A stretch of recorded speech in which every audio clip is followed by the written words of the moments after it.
The area of Colombo 7 has numerous interesting sites and monuments with splendid architecture to be visited, including the Town Hall and the National Museum. But arguably, the one that attracts the most tourists is the Independence Memorial Hall.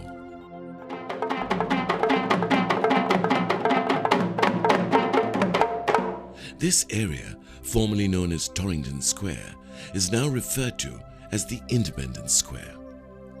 This magnificent structure was built on the instructions and direction of the Prime Minister of the time, Right Honourable D.S.Senanayake. It was built as remembrance of Sri Lanka regaining sovereignty from the British rule.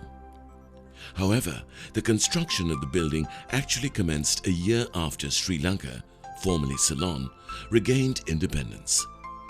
This glorious edifice was styled on the basis of the Mughal Madhua, the Royal Audience Hall, in which the last Kandyan chieftains handed over power to the British. On request of Prime Minister Senanayake, who wanted a building worthy of the country's long and impressive history, the building was designed by a team of eminent architects of the time. The expanse of this structure had seating for 224 people, who represented the members of Parliament and members of the Senate.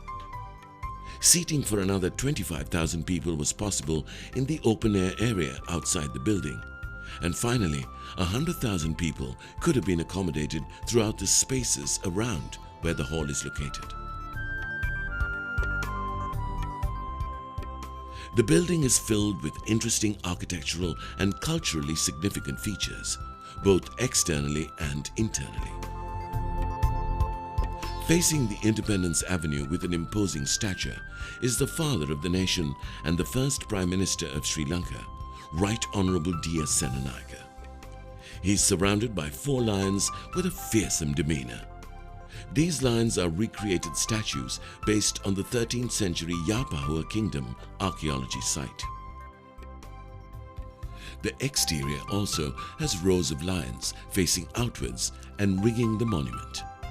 The 4 corners of the perimeter of the main level has pots signifying wealth and plenty. The main hall, however, is the outstanding section, with 60 ornate pillars and columns modelled on the style of the elegant Ambakke Devale's Drummers Hall.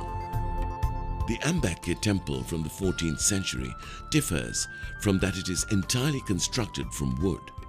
The size of the area of the Independence Monument is almost 1 hectare. To heighten the sense of history and culture, the walls have illustrations depicting scenes from events of ancient times. While this has been the venue of hosting some important events, from funerals to Independence Day celebrations, today it has become an area of rest and relaxation for the population of the Colombo metropolis. Its water features, jogging and cycle paths, lush gardens and trees all provide a welcome respite from the busy city life. Below the street level in the basement of this complex is housed a memorial museum. This often missed facet houses exhibits showcasing Ceylon's colonial history and its struggle towards gaining independence. There are also several displays of ancient literature and art from previous eras. The building is currently under the purview of the Cultural Ministry and the care entrusted to the UDA, the Urban Development Authority. Tourists who engage in city tours, whether guided or on their own, make this a definite stop before soaking in the rest of the history the city has to offer.